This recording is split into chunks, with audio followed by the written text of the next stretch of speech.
By the riverbank, I stumbled upon an injured man suffering from amnesia, strikingly handsome, with a slender waist and a proudly displayed chest reminiscent of his grandfather's. Beloved, seizing the opportunity of his memory loss, I cunningly persuaded him to marry me. As fate would have it, he eventually regained his memories and emerged as the illustrious Prime Minister of the capital. Leveraging my life-saving deed, I ascended to the status of a noble lady. Life necessitates rest, wealth demands expenditure, and should he provoke my ire, I would not hesitate to deliver a sharp slap across his face. One day, having just smacked Rongxian, a flurry of comments flashed before my eyes. This female antagonist is infuriating. She has usurped the heroine's achievements and mistreats the male lead. When will she exit the stage? Initially, it was the heroine who rescued the male lead in the time it took her to seek help. He was whisked away by the antagonist. Striking the male lead out of arrogance will lead to dire consequences when he learns the truth. My hand trembled, and I immediately felt a wave of trepidation. From that day forth, I avoided Rongxian, until one fateful day, he, having consumed a potion, sought me out. Choo-choo, I've taken the medicine this time. You will surely be satisfied. I lay on the bed, gasping for breath, my fingers too weak to lift. Rongxian, you hypocrite. You promised to heed my every word. Why do you not cease when I command? You are exhausting me. Rongxian casually threw on a garment and carried me to the bath. Clearly, I am the one exerting myself. Why are you fatigued? In stark contrast to my near collapse, Rongxian appeared invigorated, akin to an ancient demon that had just fed on vitality. How is this fair? His vibrant demeanor only served to provoke my irritation. I raised my hand to deliver another slap, but alas, my strength had waned. The blow was feeble, yet it still caused his face to turn. He touched the reddened half of his cheek, slowly turning his gaze toward me, eyes filled with an inscrutable depth. Feeling an unsettling knot form in my stomach, I instinctively recoiled, asserting, "You shall not look at me like that. I am your savior." It was I who traversed 5 miles under the scorching sun to carry you from the riverbank to the clinic, all while scrimping and saving to afford your care. My health deteriorated during that time. How could I endure such exertion from you? As I spoke, my voice quivered with emotion. Rongxian let out a soft sigh, his hand finding its way to my waist, gently kneading. Are you feeling any better? I relaxed into his touch, my eyes fluttering closed. His massage skills were commendable. I uttered a few appreciative sounds, just as a new wave of comments flashed before me. This is giving me anxiety. Not only has this female antagonist stolen the heroine's accomplishments, but she also strikes the male lead. If her fate is not suitably tragic, I shall rate this poorly. The heroine is truly unfortunate. After saving the male lead, she turned to seek assistance, only for the antagonist to whisk him away. Now the antagonist relies on her life-saving favor. When the male lead discovers the truth, her demise is inevitable. My body stiffened as I turned to look at Rongxian. The truth was indeed startling. 2. I am a woman of profound thoughts and meticulous concerns, a simple village maiden. I believe that kindness is always to be repaid. It was through my benevolence that I managed to manipulate Rongxian. Taking advantage of his amnesia, I would frequently lament before him, shedding tears over the untimely death of my parents and how my unscrupulous uncle aimed to seize our modest abode and farmland, intending to marry me off to the village chief's dim-witted son. I would express that all our savings had been spent on medicine for his wounds, leaving only this house, my parents' cherished legacy, at risk of being taken away. I long for someone to come and marry into my family. Moved by my tears, Rongxian willingly offered to be that man. Overwhelmed with emotion, I grasped his hand and reassured him, "Fear not. I shall treat you well and would never compel you to do anything against your will." How naive. On the very night of our marriage, I revealed my true intentions. I not only sought to retain the house and land, but I also desired him as my own. I successfully lured him to my bed, yet he appeared somewhat reluctant, often working silently, his face devoid of any joy. Eventually, when Rongxian regained his memory, he became a renowned minister in the capital. I accompanied him back to the capital, where the housekeeper discreetly informed me of his well-known virtue of maintaining his integrity. Once, someone had dared to leap from a second-floor balcony directly in his path, only for him to evade them effortlessly. The jumper vanished without a trace, and thereafter, no one dared to attempt such a stunt again. The comments continued to flow. The male lead has remained chaste for over 20 years, only to be ruined by the female antagonist. Truly unfortunate. The female lead is the real victim. She can only settle for second-hand love from now on. I'm not interested. I'm not unclean. Rest assured, this female antagonist will meet a gruesome end, skinned and boiled down for lamp oil. How tragic indeed. A shiver ran down my spine. This was not merely tragic, it was utterly devastating. Rong Xian sensed my unease and furrowed his brow, asking, "Is the pressure too much?" I immediately withdrew from his massaging hands, climbed out of the tub, and hastily donned my clothes.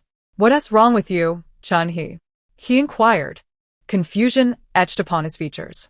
My voice trembled as I replied, "That was all a misunderstanding. When I first found you lying alone by the river, I brought you home. But it was someone else who pulled you from the water. However, I believe my efforts, though lacking in merit, still count for something, don't they?" "I knew it." Rong Xian lowered his gaze. "It was during the sweltering summer heat that you carried me for 5 miles, drenched in sweat, and later brought forth all our savings to treat my injuries.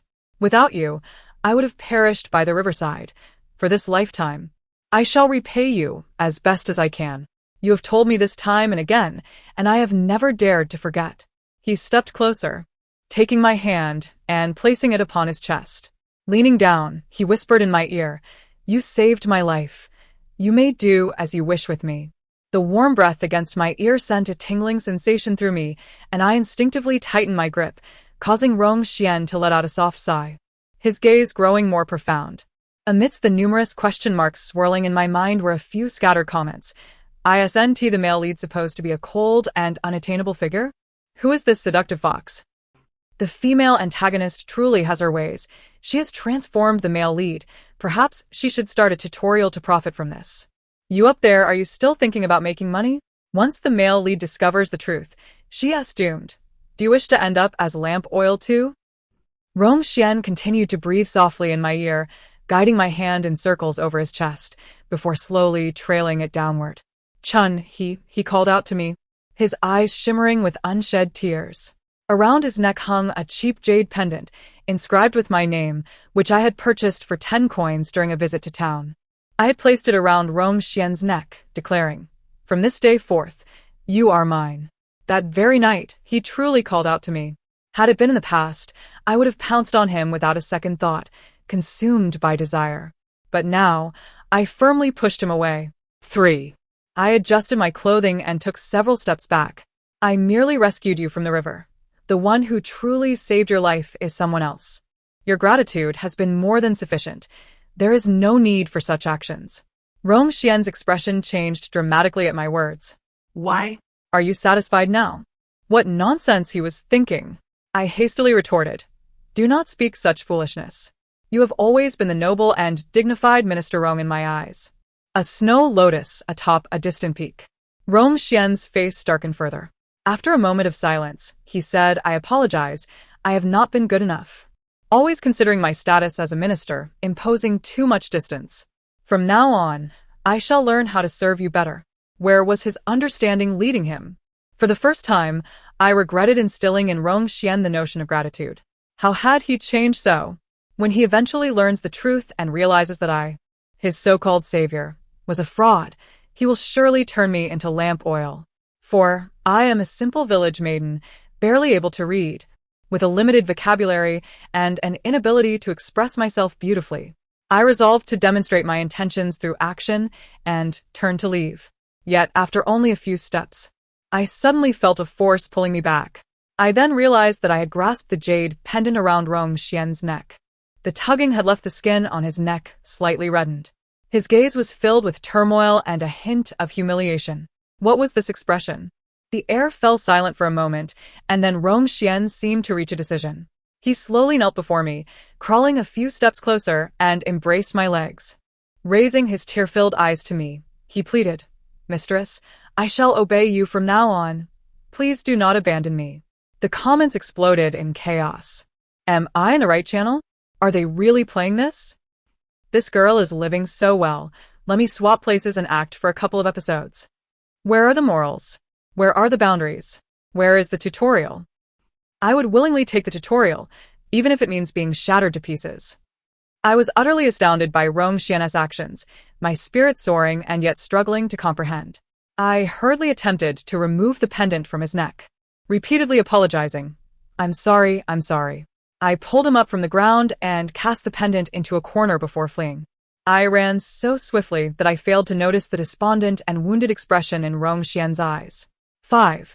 Upon learning of my impending fate, I began to take measures to remedy the situation. I tucked away the garments and items that could incite blushing and heart palpitations, ceasing to order him about. Instead, I endeavored to win his favor, such as bringing him nourishing ginseng and goji berry soup during late-night meetings when he was burdened with affairs of state. I also regularly prepared hearty tonics to send his way. Under my attentive care, Rongxian's complexion visibly improved, and his gaze towards me transformed as well. How splendid! He would surely remember my kindness. Once he learns the truth, I shall preserve my life. During dinner, I eagerly served him a bowl of nourishing soup, claiming, "This is the most revitalizing concoction." I specifically instructed the kitchen to prepare it. "You must drink it all." I smiled with feigned affability. Yet Rongxian appeared deeply humiliated. "Xinyao, do you truly believe I need to consume such a thing? Such a thing?" Did he despise these humble offerings as being too plebeian, lacking in refinement?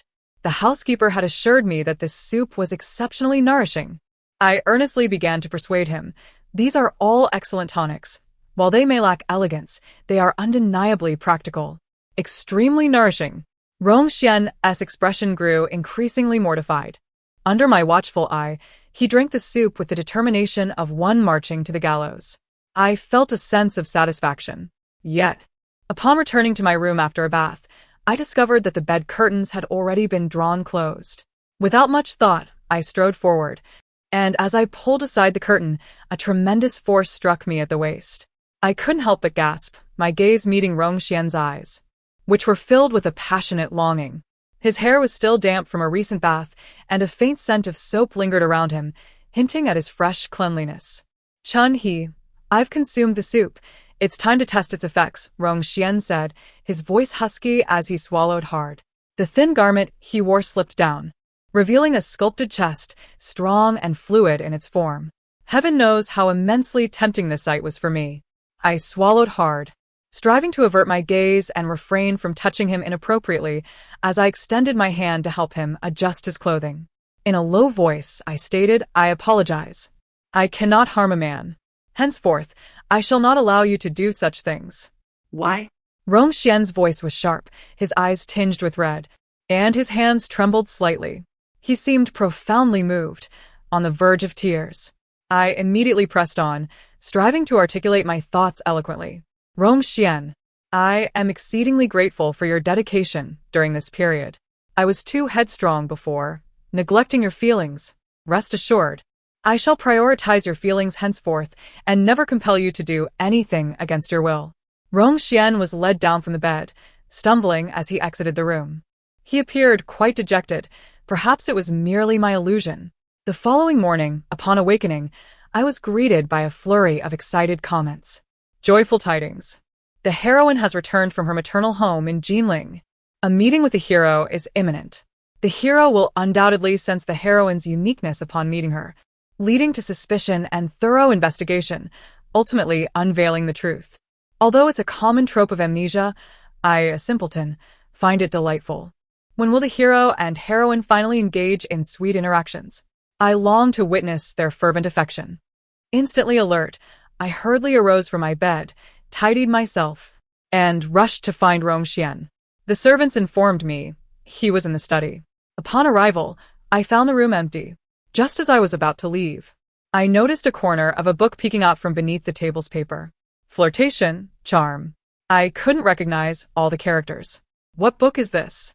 Upon opening it, my face flushed with embarrassment. Unable to decipher the words, could I not comprehend the illustrations? Just as my thoughts wandered, the door swung open unexpectedly. Rongxian stood at the threshold with the steward. Upon seeing the book in my hands, his expression shifted dramatically. "Leave us," he commanded, addressing the steward. Once the steward departed, he promptly closed the door, striding forward to snatch the book from my grasp, placing it beneath his own political treatise. "Tomorrow, Lord Su is hosting a banquet. Will you attend?" Rongxian's demeanor remained placid and serious, though the flush of his ears belied his composed expression. "Yes, of course," I replied. Lord Su's family is the heroine's household, and this banquet would likely serve as the catalyst for the encounter between the hero and heroine. It was an opportunity not to be missed. The daughter of the Su family had been raised in her maternal home in Jinling and had only recently returned. This banquet was her welcome feast, aimed at introducing her to the elite circles of the capital. Upon my arrival at the venue, I spotted a lady in splendid attire conversing animatedly with a young maiden, likely the heroine Su Yu and her mother, Madame Su. Rong Xian's gaze was fixed upon the crowd surrounding Su Yu, his brow furrowed, as if deep in contemplation. The hero recognizes the heroine's voice. Though he was unconscious and unable to see her, he retains the memory of her voice. Even merely hearing your voice would make my heart flutter countless times. Today is a day bursting with sweetness. Will the narrative take a turn from sweetness to bitterness? The hero may repay his debts to the supporting character, leading to potential heartache ahead. Madame Su approached us with Su Yu. A welcome feast for the young lady. We appreciate the honor of your presence, sir. At Madame Su's prompting, Su Yu performed a courteous bow toward Rong Xian, her movements impeccably graceful. Yet, Rong Xian seemed lost in a trance, failing to respond even as she concluded her greeting. Was he truly so entranced? How mundane, I thought. I felt a flicker of irritation and tugged at his sleeve. Only then did he come to his senses, smiling as he replied, Madame Su, you are too kind. The men and women were seated separately. Rong Xian followed Lord Su to the men's side, while I remained with Madame Su and the other ladies. Although the unmarried maidens and we married women mingled without clear separation, a natural division emerged. The young ladies fluttered about like butterflies, while we matrons gathered for tea and conversation. As a village girl, I sensed their disdain, their reluctance to engage me in dialogue. Yet, out of respect for Rong Xian, they hesitated to disregard me entirely, even indulging me with simplistic conversation, fearful I might feel neglected. Their chatter was uncomfortable, and I felt equally unhappy listening to it. Seizing the opportunity, I slipped outside for fresh air, fortuitously spotting two figures by the lake. The man stood tall, like a poplar swaying in the wind, while the woman appeared delicate, akin to a blossoming begonia in spring. They seemed perfectly matched, sending the audience into a frenzy. The heroine stands before the hero. Adorable like a petite cake, they are truly a perfect match. The supporting character witnesses this and feels a pang of sorrow from her perspective. Indeed, from the supporting character's viewpoint, it is disheartening to see her husband growing close to another woman, even though she has committed no egregious act. Just because she isn't acting now doesn't mean she won't in the future unless she repents and ceases her mischief. The audience's remarks dispelled my momentary melancholy. Their acknowledgement of my worth suggested that my efforts had not gone unnoticed. Suddenly, I was caught off guard by a kick from behind, sending me sprawling unceremoniously to the ground, accompanied by the sound of something splashing into the water. My hairpin! I quickly scrambled to my feet, covering the mouth of the person who had kicked me. To my astonishment, it was Rong Xian's sister, Rong Yu. At that moment, Rong Yu glared at me, her eyes wide with fury. Her frantic gestures implored me to let go. Why did you kick me? I inquired. Rong Yu babbled incomprehensibly. After a moment's thought, I replied, if I release you, you must not scream. Understood? Rong Yu's eyes reflected humiliation, yet she nodded vigorously. I released my grip, and she immediately spat in disgust. You, this village woman, dare to touch me with your filthy hands. So dirty, so filthy. From our first encounter, Rong Yu had scoffed at me repeatedly, each sound more disdainful than the last. Brother, why did you choose such a coarse village woman? Since arriving at the residence, Rong Yu had never regarded me with favor. A wicked thought crossed my mind. Oh, dear. I just came from the restroom and haven't had a chance to wash my hands. Rong Yu froze, as if she might shatter. You, she stammered, her finger trembling as she pointed at me, her words jumbled. Taking a deep breath, she seethed, You are done for. You caused my coral hairpin to fall into the lake. That hairpin could buy you I want. Just how much was that long-named hairpin worth? Rong Yu replied haughtily, 1,000 taels of silver. Wow, I am worth so much money, I exclaimed, recalling that Aunt Wang from the village sold her 2 children into servitude for merely 20 taels. I was valued at 1,000 taels. I must be extraordinary. Is that the main point? Seeing the stars in my eyes, Rongyu was infuriated. The main point is you dropped my hairpin into the lake. And you must retrieve it. I covered her mouth again. I can help you find it, but you must be quiet. The first official meeting of the hero and heroine must not be disturbed. You are not allowed to scream. Once I released her, I carefully removed my own ornaments and laid them aside. Although they were not as precious as Rongyu's hairpin, any one of them could sustain me for a year. I could not afford any losses. Then I plunged into the lake. From a young age, I would wade into rivers to catch fish, shrimp, and snails, exhibiting an exceptional affinity for water. The visibility in the lake was remarkably low, making it quite a challenge to locate the hairpin. I found myself swimming deeper and farther, oblivious to the lake's depths, while on the shore, Rongyu had traversed the emotional spectrum from anticipation to concern, ultimately collapsing into despair. She gazed blankly at the placid surface of the lake and could no longer contain her anguish. Brother, sister-in-law has drowned. Rongxian, upon hearing her cries, hurried over and was the first to notice the hairpin on the ground, along with the stunned Rongyu.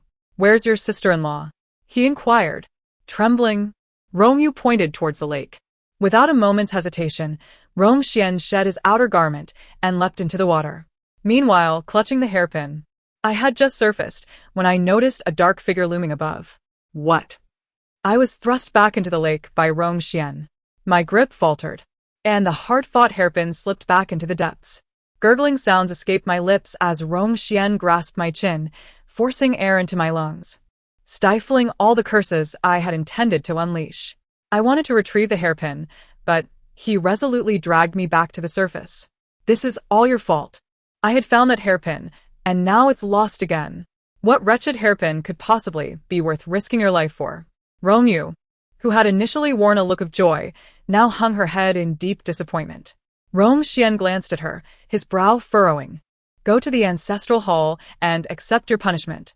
We will discuss the rest later. He wrapped his outer robe around me and lifted me effortlessly into his arms. I couldn't help but think of that precious thousand-tail hairpin. The hairpin, I murmured. His expression darkened. I will have someone skilled in swimming retrieve it.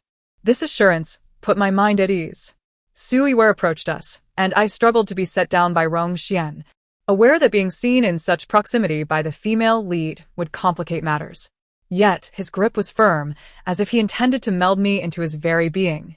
My attempts to break free were in vain, and Suiware was already upon us. Your Excellency, I have arranged for clean garments. Please, may I escort you both to the guest chamber to change? She offered. No need for trouble. The carriage from the residence is waiting outside. We shall depart at once. As we brushed past, I noticed Suiware's gaze cast downwards, appearing rather dejected. Such cunning strategy. Intentionally creating a scene that not only elicited the male lead's sympathy, but also disrupted the female lead's gathering. A twofold triumph. I had foolishly pitted her moments ago. How blind I was. What was that phrase? A fruitless endeavor. The carriage awaited just outside Sue's residence, yet the estate was vast. We still had some distance to cover, amidst a throng of guests. I buried my head against Rongxian's chest, reluctant to show my face. Finally reaching the carriage, I hastily attempted to extricate myself from his embrace and bumped my head painfully. Ouch! That hurt. Let me see, he said, leaning in. I instinctively shrank away. It's nothing serious. Why are you getting so close? I retorted. He inspected my forehead and sighed in relief. But his demeanor quickly shifted as he retrieved a spare set of cloves from the carriage and tossed them to me. If you wish to avoid catching a chill, change out of those wet garments post-haste. With that, he began to disrobe, and I reflexively covered my eyes. What are you doing? He paused mid-motion. Isn't it what you often say? Do not look upon what is improper? His incredulous expression was almost comical.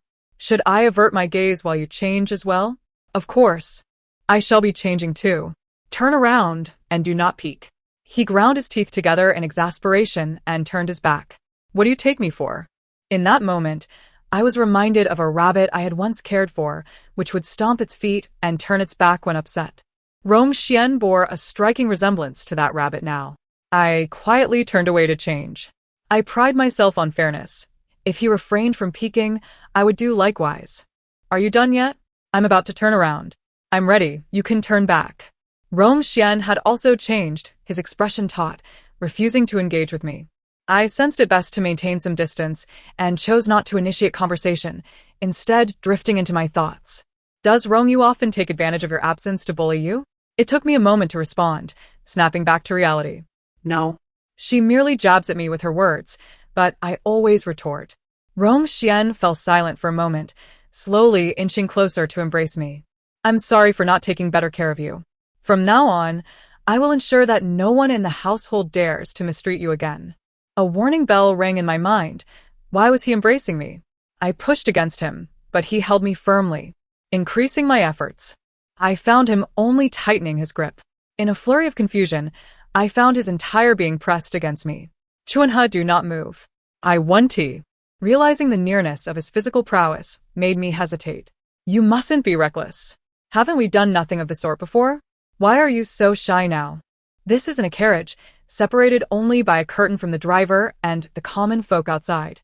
Rong Xian chuckled softly, blowing a breath against my ear. We could wait until we are back inside. Just then, the carriage came to a halt, and the driver's voice rang out, My lord, we have arrived. Ignoring my protests, Rong Xian hoisted me back into the bedroom. He laid me upon the bed and lowered the curtains. What are you planning? Naturally, to complete what was left unfinished in the carriage. He leaned closer, his voice a low murmur. You have been neglecting it lately. Shouldn't you offer it some comfort? I stared at him in disbelief. Was this truly something a dignified noble could utter?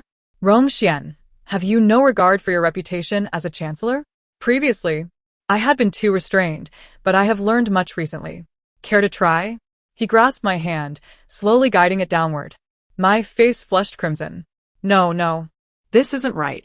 I yanked my hand away, using all my strength to push him back. Suddenly, Rong Xian emitted a muffled groan, arching his back against the bed, appearing in distress. Rong Xian, what is wrong? Have I accidentally hurt you? My heart raced with concern. I'm fine, he managed to say, though sweat began to bead on his forehead. You're clearly not fine. Let me see if you're injured. I approached, attempting to pull down his trousers, but he clamped down tightly, refusing to let me see. The more he resisted, the more my worry intensified. What if I had truly caused him harm? Even if there's a problem, I would never mock you. We must act quickly and seek a physician. We cannot fear medical attention.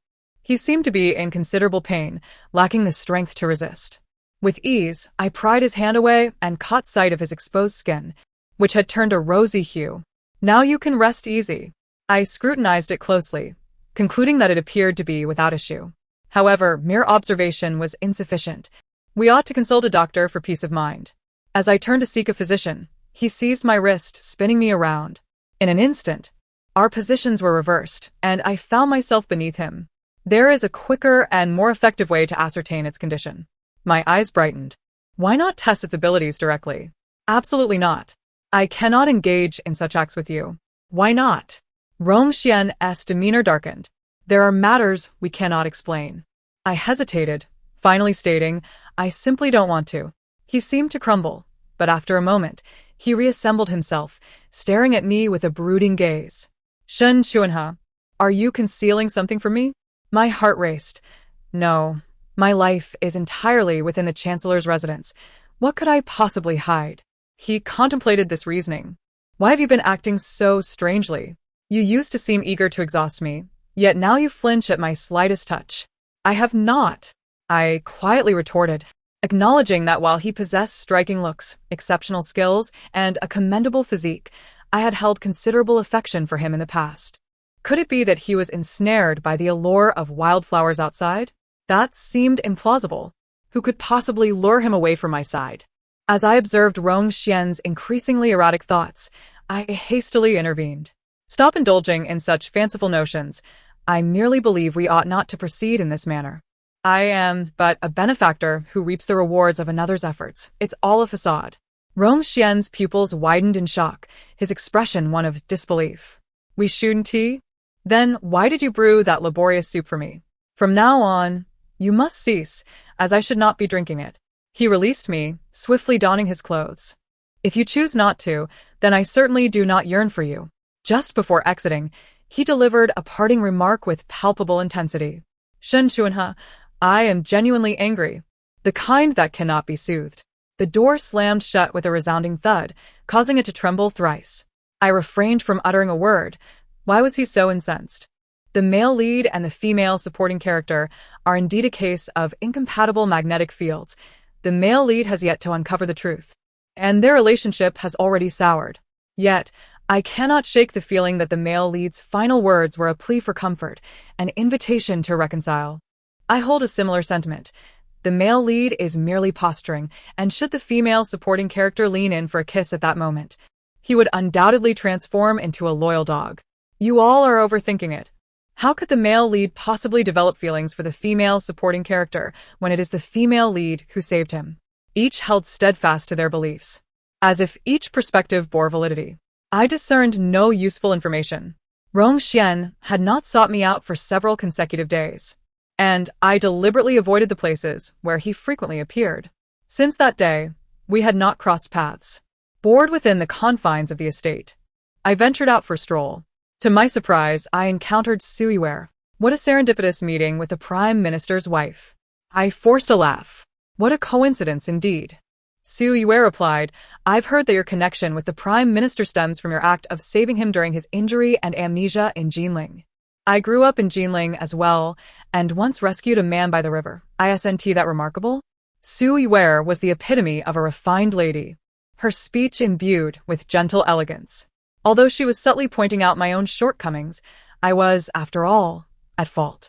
I sincerely responded, it is no coincidence. The man you saved was none other than Rongxian. I happened upon him lying there and brought him home. You are indeed his savior. We must inform him of the truth at once. Is this no longer a performance? Is it to be revealed so readily? Has the female supporting character's mind been ensnared by a door? Shouldn't she be safeguarding her own riches and glory by keeping the secret closely guarded? This is the most significant misunderstanding in the narrative, set to unravel only near the conclusion. If it is revealed now, what remains of the ensuing turmoil and romance? The comments were filled with surprise, and Sui Ware was equally astonished. Why did you disclose the truth? Naturally, it is to remedy the situation as best as I can. I sighed.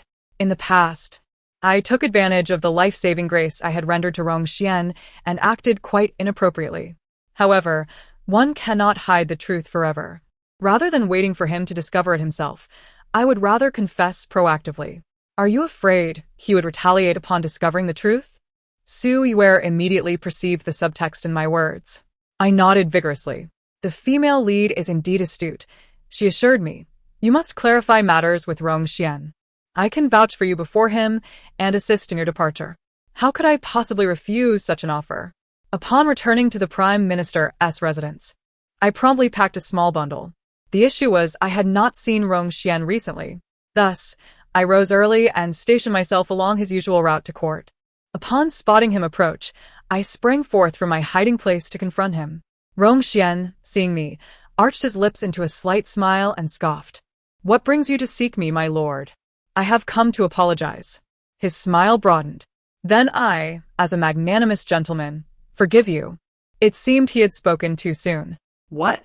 I extended the apology letter I had arranged with Sui Ware, which detailed the circumstances surrounding my saving him, culminating in my earnest apology.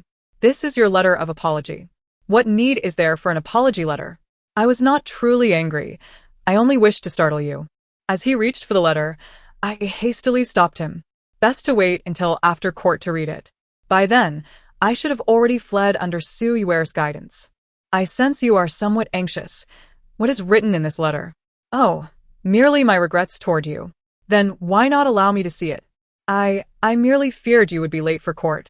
At that moment, a servant interjected, My lord, we shall truly be late if we do not set off.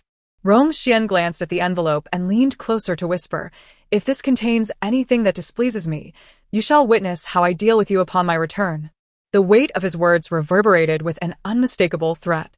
Did he take me for a fool?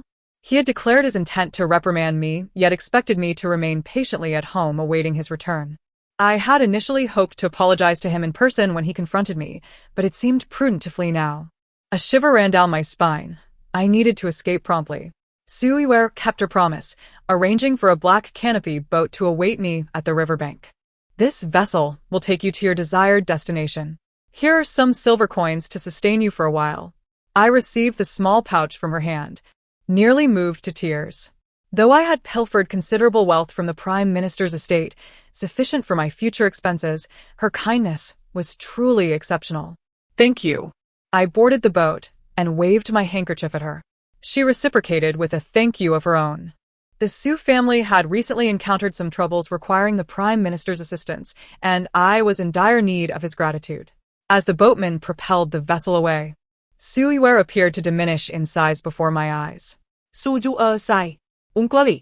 I have disrupted the bond between the Prime Minister and his wife for my own selfish interests. Is that not exceedingly self-serving? Uncle Lee replied, Miss, there is no need for guilt. She is merely a village girl soon to fade into obscurity, insignificant compared to the Sioux family. What do you mean by that? Edgalim. The steward smiled confidently. Did you not say you wished for her to never see the Prime Minister again? What could be more foolproof than a separation by life and death? That boatman is a hired assassin I procured. He will not fail. I instructed you to escort her away, not to take her life. Hurry and stop. Uncle Lee's face reflected his dilemma. She has already departed. It is too late. Suiware was in a frenzy. I stood at the bow of the boat, watching a small black on the shore move back and forth, bouncing up and down. What was Suiware doing? Was she waving goodbye to me? Even at such a distance, she continued to bid me farewell. How very warm-hearted. Though it was inconvenient for me to jump around on the boat, I waved vigorously, irrespective of whether she could see me. Unbeknownst to me, the boat came to a halt, and the boatman, who should have been at the rear, approached me from behind and brandished a dagger. I spent a year in the village, leading a life of leisure and comfort. I had even taken up a rather elegant hobby, fishing. Previously, I had heard Rong Xian speak of the great scholars and dignitaries who delighted in the art of angling. Now, I could consider myself akin to those illustrious figures. Carrying my fishing rod and basket, I strolled toward the riverbank, contemplating what I might catch for dinner. Perhaps fish if fortune favored me, or if not, a roasted chicken would suffice. Upon reaching the river, I cast my line. Soon, I heard a loud splash, not a fish caught, but rather someone had fallen into the water. Without hesitation, I leaped in to rescue them, and as I pulled the person up, I was taken aback. Good heavens, it was Rong Xian, lying unconscious by the river. I could scarcely discern which year it was today. A year had passed, and he appeared thinner and more haggard, yet still undeniably handsome. But what was he doing here? Was he perhaps seeking revenge on me? Should I leave him here to seek help elsewhere? Just as I hesitated, Rong Xian stirred and awoke. I was startled, and he was elated. It was you who saved me. You are my savior. Such a debt of gratitude is beyond repayment. I am willing to offer myself in return. I have once again brought Rong Xian back home, for he has suffered another bout of amnesia. He knows nothing, save for the desire to repay his debt. How should I express this? It is somewhat disheartening. During the day, he tidies up the household chores, and at night, he saunters before me bare-chested. I find myself somewhat tempted by him, yet he is no longer my husband. I must not lay a hand upon him. Thus, a few days passed. Rong Xian could no longer contain his curiosity. Why do you still refuse to let me repay you? This time, the amnesiac Rong Xian has become rather reckless. To save you was merely a small effort. Performing some chores should suffice as recompense. His face darkened. Have my efforts over these past days sufficiently offset my debt of gratitude? I assumed he was preparing to leave and nodded. That will suffice. You may depart whenever you wish. A flush crept over Rong Xian's face. I shall leave at first light tomorrow, he declared, turning away in a huff. I observed his irritated silhouette and reminded him, that is acceptable, but do remember to wash the dishes tonight. That night, after bathing and preparing for sleep, I was taken aback to find a searing body beside me. Chun-Hee, I seem to have ingested something amiss. I feel feverish and uncomfortable. Will you assist me? What a situation this is. The familiar barrage of comments reappeared.